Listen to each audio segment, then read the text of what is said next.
مختلف ألوانه كذلك إنما يخشى الله من عباده العلماء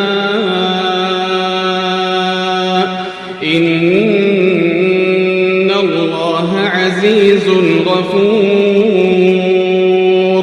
إن الذين يتلون كتاب الله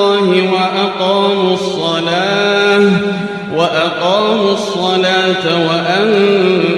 وأنفقوا مما رزقناهم سرا وعلانية